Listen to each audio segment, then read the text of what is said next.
I think definitions of reconciliation tend to vary a bit, but my own working definition when I'm engaged in something is the transformation of violent or destructive conflict into non-violent and creative disagreement. What is this strange word, reconciliation? Of course, coming to work in Coventry means I've got to wrestle with the word, and I have learnt to use it less and less. Why? Because it's one of those religious words that sort of nice. Everybody approves of reconciliation. It's one of those nice things, comfortable things. You find it very hard to find people who are not impressed when you say, my job is reconciliation. But when I say, it's about loving your enemies, the tone changes. People recognize this is deeply controversial, and this is profoundly difficult. Reconciliation is healing the wounds of history through the restoration of broken relationships and forgiveness. I think I considered adding another word, adding the word covenant, the restoration of broken covenant relationships, but that I thought would limit it to a Christian understanding. I tend to present my understanding of reconciliation by saying what it isn't rather than what it is. So reconciliation isn't about resolving conflict, it's about transforming it. It isn't about eradicating differences, it's about learning to live and inhabit the differences in a more constructive relational way. And I think reconciliation is very contingent, it's very elusive, and it's very much a long-term project. And it's something that is very rare. I think when I hear people claiming that reconciliation has happened, I'm always quite sceptical, because we never quite fully get there this side of the Perusia. And that's why, at one level, my favourite definition of reconciliation is the one that Stanley Hauerwas gives, which is that reconciliation is when our enemy tells us our story in such a way that we're able to say, yes, that is my story. I think at its very simplest, reconciliation is about hospitality. That's where it starts. That's not the end of it, of course. Reconciliation is about bringing people together to disagree well, bringing people to sit at the table together. I think that's really key, and to work out their disagreements together in order to look towards a transformed and transformative future. So reconciliation is a process, it has to be a process, it's a long process, and I think it can't be shortcut. There's a phrase I really like about reconciliation which says that microwave oven reconciliation doesn't last. And I think I would absolutely go along with that. It's a long process, it's a risky process, and the process involves different components, sometimes forgiveness, repentance, restitution, justice, truth, mercy, peace. All of these are components of a reconciliation journey, and I think we do well to remember that it's a long and risky process, but a process full of hope as well. Reconciliation is basically bringing enemies together and making friends.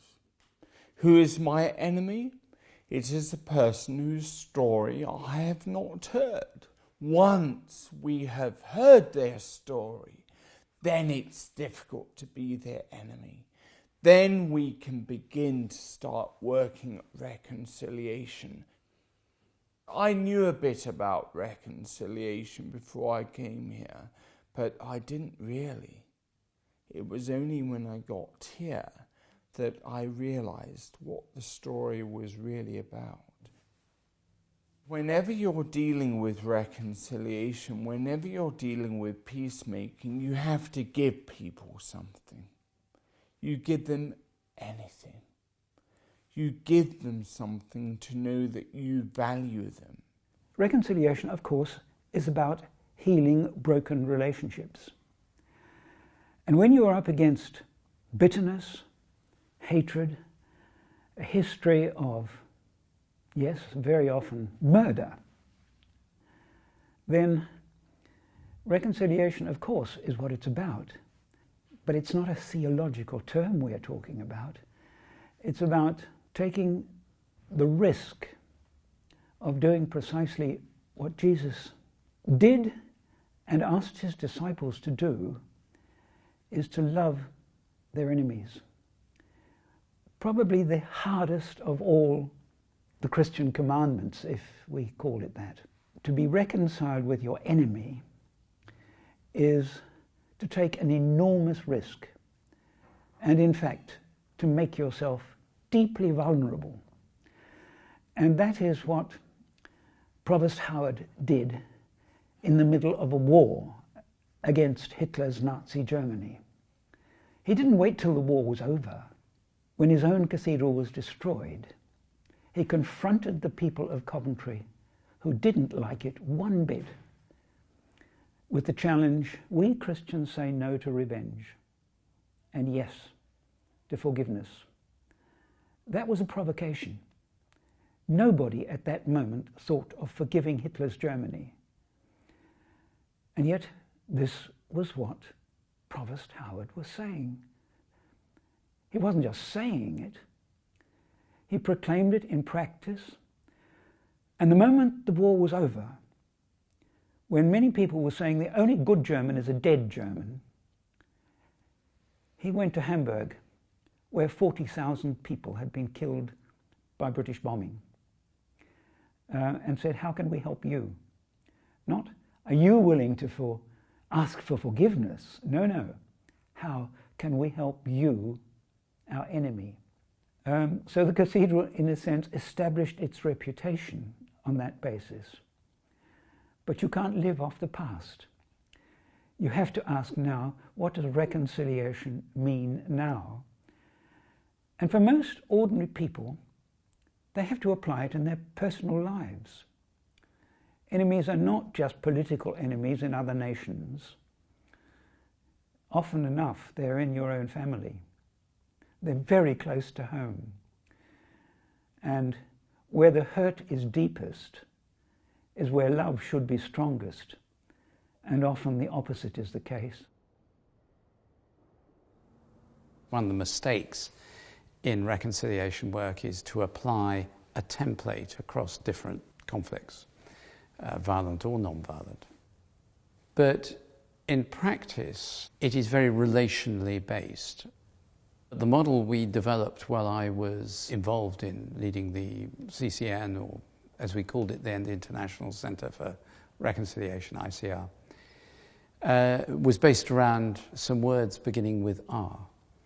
The first was research, so you will never understand someone else's conflict, but you need to spend time trying to find out as much as you can. Iteratively, that leads you into a relationship with the people whom you're researching. The research and the relationship have to be those of a servant, not of a master. The relationship builds and you begin to see their needs, and so you look at what are their needs of relief, of help, of support. And in every conflict, from a family to a nation, there will be needs of relief. As you go through that, you get to the point where you can begin to take far more risk in the process. So you begin to take risks in bringing people together, in putting yourself in an awkward place very often. Following the risk that itself leads into a process of reconciliation. You begin to see people coming together, the transformation of conflict, as I said a few moments ago, from destructive and even violent into creative but still disagreement. You don't try and resolve conflict, you try and reconcile those involved in conflict. And finally, resource. And you resource those who are involved so that they themselves can sustainably maintain reconciliation and, for that matter, share it with others in other conflicts. Now, there is a whole underlying theology to that around the incarnation, the presence of Christ among us, the gift of the Holy Spirit as the resource to us, the relationships within the Trinity, God's meeting of our every need, of his lavish endowment to us, and the risk taken in Jesus' living among us and God himself becoming fully human. All of that is theologically underpinned, but that's the basic way in which I tended to work through the issues, and they're not separate steps. It's a series of spinning plates that end up, hopefully, God willing, with all 6 spinning at the same time. I think anyone who says, I did that or we did that, any organisation or individual, is just kidding themselves and is very arrogant to boot. We never do it. It is God who does it, and it's also a load of other people who do it. One of my rules in reconciliation, rule of thumb, is that a week of conflict gives you a year of reconciliation work, at least, sometimes a generation. And therefore 5 years is but a blink of an eye, and there's no way that one can have accomplished much. You can move things along a bit, and that's a huge achievement. I mean, I was the first appointed director of International Ministry or Centre for International Reconciliation, but there were obviously deep roots long before that, going back, of course, into the history and the story, the Coventry story, which we all know about, the Cross of Nails and so on. There were, in fact, many international things already happening. There was a network of centres, usually in what I would call bilateral relationships with Coventry, places where Cross of Nails had been presented, some of them purely symbolic, but some of them active links. So there was that. There were the Action Unitaken volunteers, the young Germans who worked with us. There were international weeks. We had a Yugoslav week, a Lubeck week, a Czech week, a Norwegian week, so that every year there seemed to be some major week of cultural events in which people from these cities came. So the first 2 years we spent a lot of time discussing what should the mission statement of CCM be. And at one level it was already there. Kenyon Wright had given us it, Healing the Wounds of History. Community Cross of Nails was his idea when he was appointed the first international canon in the early 1970s. And the Community Cross of Nails came into being in January 1974, trying to make sense of all these churches and groups that had received the Cross of Nails in the previous 30 years. And the community was created. And it was to heal the wounds of history, the wounds of war, obvious. For him, it was also the wounds between the global north and the global south, economic exploitation of colonialism, and the wounds with the earth. And one of the first ever Christian environmental conferences was run by the Community Cross of Nails in Atlanta, Georgia, back in the mid-1970s. So that one was already there. We added to it learning to live with difference and celebrate diversity, which recognised the fact that the world we were reconciling with, both the global north-south and the war, were no longer 2,000, 3,000 miles away. They were 2 yards away, or their next door neighbours, because the world would not come. And that was true for most places where Community Cross of Nails is. They were living now with more diverse communities. Difference was on their doorstep. So how do we live with that and celebrate that? And then the third thing was building a culture of peace. How do we help people actually be peace builders? All the reconciliation ministries, all the need for reconciliation was widespread, but that there were two areas where it was universal, where it affected everybody. One was the wound of history of poverty, the gap between the rich and the poor, in both in nations and between nations.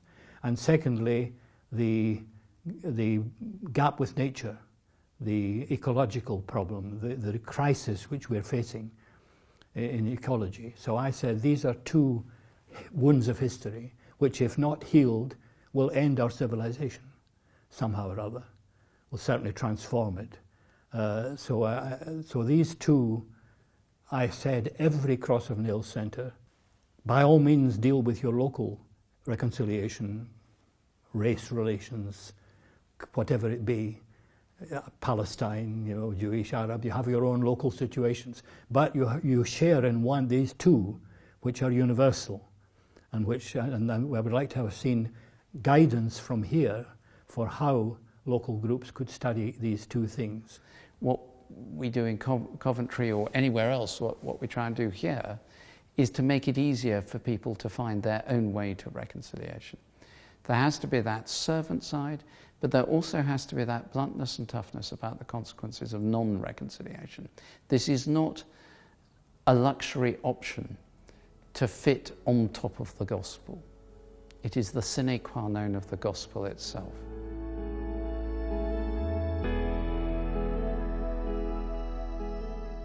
The cross, for us as Christians, is the centre of reconciliation, because the cross is the greatest act of reconciliation in history.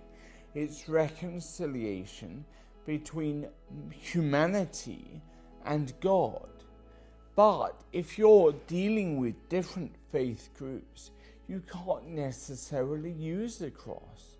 And that's why Josefina de Vasconcellos' statue of reconciliation is so important, because it was not a cross, but it was people coming together, showing their love for each other.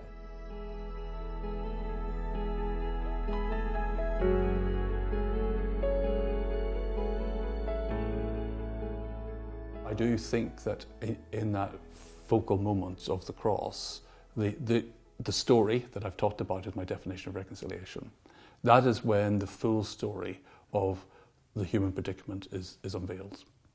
And the human predicament is our profound alienation from God, from our very selves, from one another, and from the earth. And the cost of that, the injustice of it, the violence of that is revealed to us on the cross. And at that moment, the price of that alienation is absorbed by Christ. I put all my focus on Colossians more than Corinthians, because to me, the Colossians passages are about the uniqueness of Christ and the reconciling of all things in Christ. The fullness of the Godhead bodily dwells in Christ. And that, the full and complete revelation of that is when reconciliation is complete. And that comes and derives its power and purpose from the cross and the resurrection of Jesus.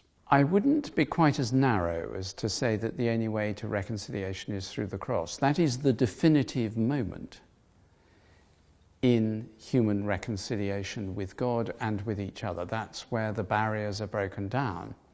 I think you have to say that, yes, the cross is the moment of reconciliation, the ultimate sacrifice. And that taking the cross into ourselves, the cross that so many of us bear and wear, the Coventry cross, has to be taken in and made part of our way of living. But that can only happen through incarnation, through resurrection as well. Is the cross the only way to reconciliation?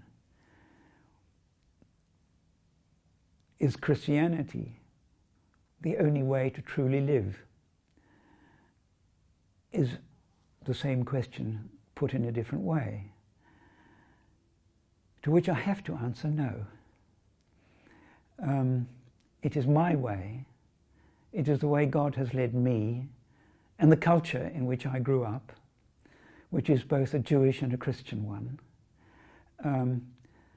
But it does not correspond with my actual experience. I find people in different cultures who are capable, yes, of this love for others, even for enemies. Love is the mystery, and for me personally, I discover that in its greatest perfection in Jesus. I remember always the poem, the presenter, Joseph Poole, another great figure, who wrote the poem, "Teach us, good Lord, how to forgive and be forgiven, that we be at ease with one another and with you, and may walk together unafraid in the way of our Lord Jesus Christ." He, of course, also wrote the famous Coventry Litany, which is said throughout the world, as well as here. All have sinned and fallen short of the glory of God. The hatred which divides nation from nation, race from race, class from class. Father, forgive the covetous desires of people and nations to possess what is not their own. Father, forgive the greed that exploits the work of human hands and lays waste the earth.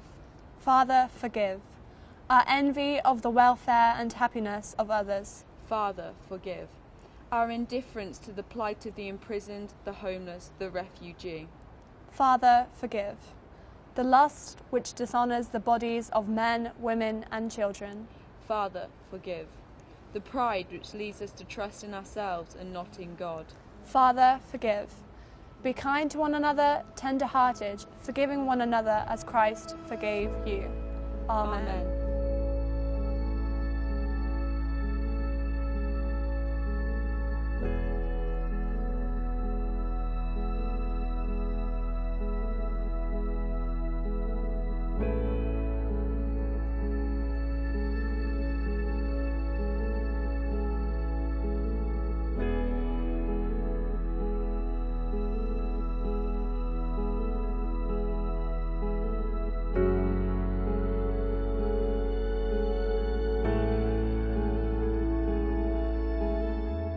Coventry is an amazing place. It is the foundation of reconciliation, the foundation of my ministry throughout the world today is here.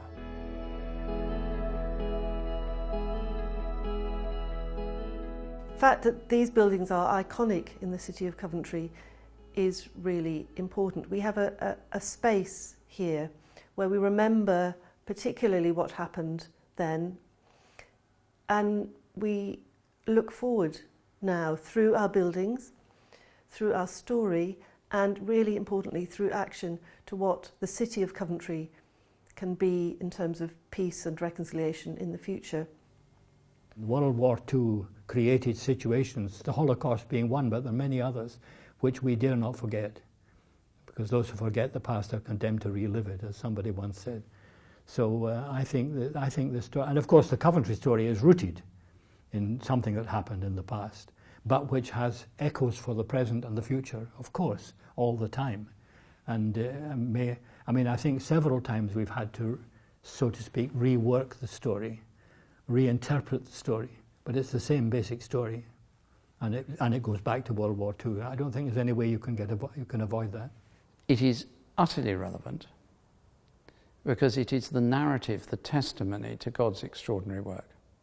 And when told with realism that there were still people who remembered the bombing when I was a canon there and who still hated the Germans, and I understand where they came from on that. I'm not judging them, who'd lost friends and family. Coventry springs out of that prophetic moment of Father, forgive. When that story is told, and is told by people bearing this cross of nails, who demonstrate that that still is alive in them. I think for Coventry, World War II does have a role. For most people, I think we've moved on from that. And I don't think we should just look back to one event of the past, but we should look at now and see how we can take people forwards. And if there's anything from the message at the 14th of November 1940, it is that we must keep moving forward and we must not stop. We must remember our history, but I think to only focus on our history is a big mistake. So while World War II is fundamentally important to our Ministry of Reconciliation here, we now also need to look ahead, to look at where reconciliation is needed in the world today. At the moment we have a huge refugee crisis, refugees from Syria flooding into Europe. And I'm very concerned that we engage with this both as a cathedral and as a city. Coventry City, I believe, has always been a city of sanctuary for refugees and asylum seekers, and we need to build on that. I think one of the challenges the cathedral faces, and this is not new, and so this is not rocket science, because I think it goes right back to the new cathedral and to Bill Williams. It goes back to the city. Who owns the reconciliation vision in Coventry? Who is the community that delivers it beyond the professional staff of canons, people like me who come in to be the canon for reconciliation? I think every canon for reconciliation or international canon has struggled with that one. It still remains, I think, a challenge for us. And that's what we need to capture. To see more Anglican parishes, cathedrals, even dioceses around the worldwide communion joining the community of Cross of Nails would be incredible, and actually would be a gift, not only just to the communion, but actually to the world, because 80% of Anglicans around the world live in situations of conflict and post-conflict situation. If we were to have 100 new Anglican churches around the world join the community of Cross of Nails, that could be a game changer, both for the life of the cathedral, in touching conflict situations from Burundi to Sri Lanka to Malaysia. It could be a game changer internally to the life of the communion, because it would give more authenticity to the cathedral being at the heart of a network for reconciliation with the divisions in the communion. And I think it would be a game changer for the city, because it really would help the vision spread. You know, the majority of partners in the community of Cross of Nails are within Europe, and yet where the world conflict is outside of Europe at the moment, and that's where it needs to be. And so I think that is a big challenge.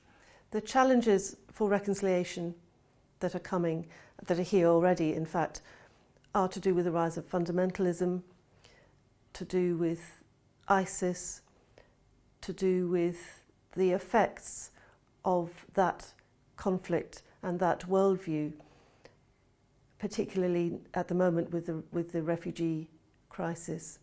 So that's one challenge that we really need to grasp. I think other challenges are to do with Europe, are to do with how Europe is or remains unified or not. And I think that's something that we need to engage with. I think the fracturing of Europe would be a big mistake. And that's something that I'm thinking about and would like us to have an input into over the coming months. Other challenges are to do with ecology, and there are people throughout the world who are suffering because of the effects of conflict on their land, what war does to the ability to grow crops, and in terms of climate change and all the other issues around that. So that's another big reconciliation challenge for us, because if we don't start trying to reconcile how we treat the earth, then there will be little point in trying to reconcile with each other. For me, the threat of interfaith and religiously justified violence is for me, the big issue in human reconciliation. What is it that's causing this upsurge of violence? How do we understand it, and what are we going to do about it? How do we as Christians engage with this, not in revenge or hatred, but in the self-sacrificing love of Christ, incarnationally, in a cross-shaped way, and in a way that enables other religious traditions to find their own peace, and mainstream groups within them to find a narrative, a story that outpaces the shallow, terrifying attraction of the Kalashnikov and the Semtex. That, I think, is the great generational challenge. And the imposition of violence to stop violence will never be a definitive answer. There are police actions necessary. Police action is one thing, but the change of heart is the key one. No one community is without sin. And that goes to the heart of the Coventry story of reconciliation. The litany begins with all have sinned and fallen short of the glory of God. And that is where the capacity to tell one's own story in a way that rather than excludes and is used to exclude the person you've been at enmity with, you then re-narrate your story to include them. And in that way, their pain, which you may have caused, your community may have caused, becomes your pain and vice versa. And reconciliation begins to happen at that point of relationship. Well, the most pressing reconciliation need in the world at the moment is very much dealing with this major religious divide which is going on. And at the moment, most of that divide is actually an Islamic divide. It is not between Christians and Muslims, it's between Muslims and Muslims. And that's one of the things we have got to deal with. And I'm only able to deal with it because of what I learnt here at Coventry. And I cannot underestimate the significance of what this place means to reconciliation. From the 14th of November 1940 was built from Dick Howard, the future of reconciliation in the world today.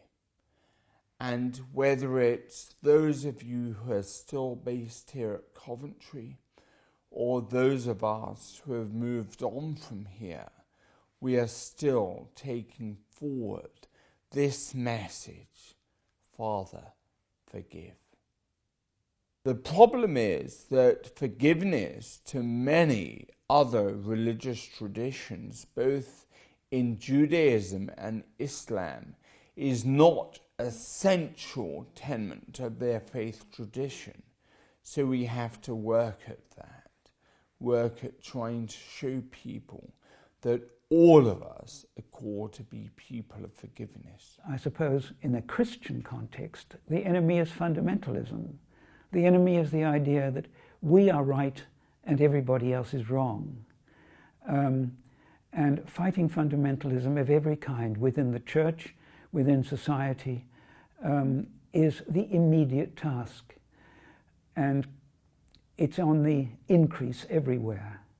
The negative sides of all religions are thriving. Intolerant Christianity versus intolerant Islam.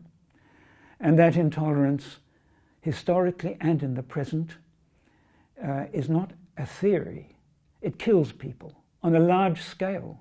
The task of this cathedral is, among other things, a deep respect and tolerance of other religions, but first of all to recognize there is so much in Christian tradition and in our own tradition that we have to fight. In other words, the enemy is within. It's not somewhere out there. And I think we have to confront it. And here is the paradox: confront it and still love the enemy.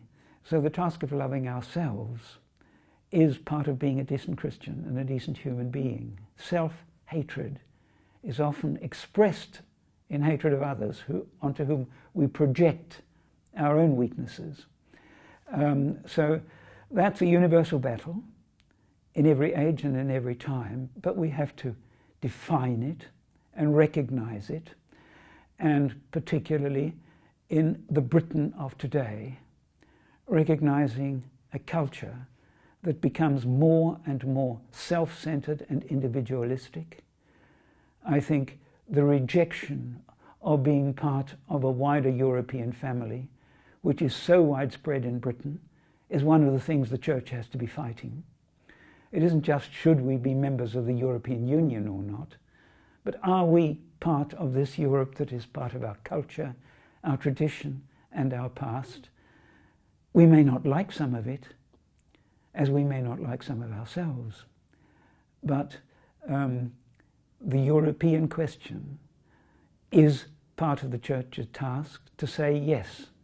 And that immediately leads us to the question that is now flooding, yes, literally flooding across the Mediterranean, the poverty and the persecution of masses of people in the African continent who despair and look at our wealth and look at how we live and want to share it. Just as British people went all over the world to conquer it, to benefit from it. Our whole colonial history is colonizing other people for our own benefit. And now it's coming back to us. How are we going to face that as a church? I think at one level, the most pressing need is not to think it's done. So if we take Europe, for example, the danger, you just have to listen to the dialogue around Greece. The Germans should bail us out because they stole all our gold. You just need to listen to the dialogue about majority voting in the European Union. Poland saying, well, if it wasn't for the Germans, we would be the biggest nation in Europe. So all those tensions are never far below the surface. So we, as Europeans, we should not give up on our reconciliation project. And we have a government that's about to lead us into a vote that could take us out of the European Union, which would be tragic. In 1974, there was a service of celebration at Coventry Cathedral for voting to go into the European Economic Community. And then it has to be Islam. And how does Islam itself respond to modernity? And how do we respond to an Islam that is in crisis, that is a meltdown between Sunni and Shia? How do we respond without panicking? Because at the time that I'm giving this response to you, it's probably running at 10,000 to 1 of Muslims who are being killed by Daesh and others as against outsiders. So we've created this fear that it's about our security. No, it isn't. The Muslim world is turning in on itself. But we need to stop panicking. We need to listen to that. We need to realise that the reason why many young people in our own society, second and third generation Muslims who live here, are being attracted to it is the narrative of the humiliation of Islam and the exploitation of the resources of the Levant and the Gulf is one that rings true to them. And that we need to acknowledge that our foreign policy has created a context in which they find it easy to grow. Doesn't in any way justify them, doesn't say it's right, but we need to respond to that. And I think that is the biggest need. How do we deal with religiously motivated violence that is expressing itself in the Islamic world?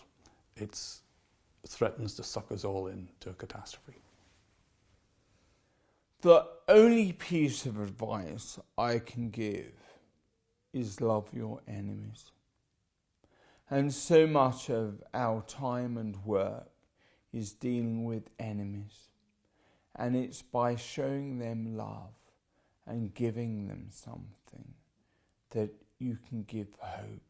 At its simplest, it's about sharing ourselves and our food and our stories and our lives with people who are different, who we may not agree with, people who may not be anything like us. But that's where we start, and that's what I really want to enable people to feel, that they can at least do that, because then people can feel that they can play a part in healing our world rather than feeling helpless or hopeless about it. Hope is a big factor in reconciliation. And if I can help people be hopeful and feel empowered and that they have a role to play, then that's what I aim to do. How is it possible to engage others in the ministry of reconciliation? I can only presume by doing and being, and not just talking, by an example. Coventry was always, in a sense, tried to set a model which others could follow. In fact, when I learned about what Coventry was doing in India, before I ever came to Coventry, I knew that this was something I wanted to be part of. I think one of the things that the cathedral needs to realise, that while it may have occupied a unique position post-1940 and in the post-war world, it is no longer unique, and to a degree has actually been overtaken by many initiatives and many others. And so the cathedral needs to hold itself a little bit more modestly than maybe it has done in the past. And it is a great story, it is a powerful story, it had its time and place, but it's not the only one now. And it's not the only powerful story out there. So it needs to ask itself, what can it therefore bring to the game? Because its story is no longer sufficient to carry it. And for me, that has to be about quality. It has to be about raising our game in terms of facilities in which we host people, because I do still think there's a powerful narrative of the building from the ruins to the new cathedral. And it is amazing how people bring all of their conflicts with them when they come in that pilgrimage to this space. People who've now made Coventry their home come and bring their pain and their narrative of their conflicts and their journeys of reconciliation. And they bring them to the ruins and they hold them there. And they begin to make their story part of our story as a city. And this was brought home to me by one of the first things when I came here was going to an exhibition of art by recently arrived refugees. And probably in 7 out of 10 art pieces, the cathedral ruins appeared in it. And we asked people why. They said that's where we went in our worst days when we first arrived. To be able to sit there at lunchtime in a holy place and reflect. Then maybe that's how we can help build peace. And we can make that message go home. And I think we need to create the space for that. The cathedral has got to be seen to be genuinely international, genuinely ecumenical, that is, seeing itself as part of a wider church that is not just Church of England. And I think everybody who works here has got to work in that wider framework, wider and paradoxically narrower. The cathedral has also got to become ingrained in this city and not just there for the wide worlds. And I would say if we still think we can be a respectable nation and be prepared to use nuclear weapons if the test comes and become mass murderers, which is the present consensus, we need this Trident missile. Not for military purposes, but to demonstrate our potential power. And that is to create another Holocaust if anybody touches us. If we're prepared to do that, we've surrendered our humanity and not only our Christianity. I carry with me in my mind the image of Christ in glory behind the high altar at Coventry, and in my heart there is that memory of sitting in my stall at evensong on the days before I travelled to somewhere dangerous and difficult, feeling sick and frightened, and looking at the man standing between the feet of Jesus, overshadowed, unable to see the Christ who protected him. And I carry with me those extraordinary words in the great bronze letters at the back of the cathedral at the west end on the floor. On 14th November 1940, this cathedral burned to the glory of God. And that sense of what human beings can destroy, God raises up. And also the great west screen with the insanely dancing, bopping angels going completely crazy. And that sense of the figure of Christ at one end and the bopping angels at the other. And next to them, the sun bursting through the baptistry window. The darkness of the Chapel of Unity, so often reflecting the darkness and chaos of our disunity in the church. And the call to the world in the Chapel of Industry. The peace of the Chapel of the Stalingrad Madonna, my favourite place to sit and pray silently in the cathedral. And that sense of a place that knows what it's for, and provided it holds that sense, will always find itself in the centre of God's will. Coventry Cathedral takes hold of you. It becomes a very profound experience. Partly the beauty of the place. I think the outward shell has an inward resonance. The work of artists who express in their art what it's all about becomes part of you, and it becomes part of your prayer life. You can't shake it off.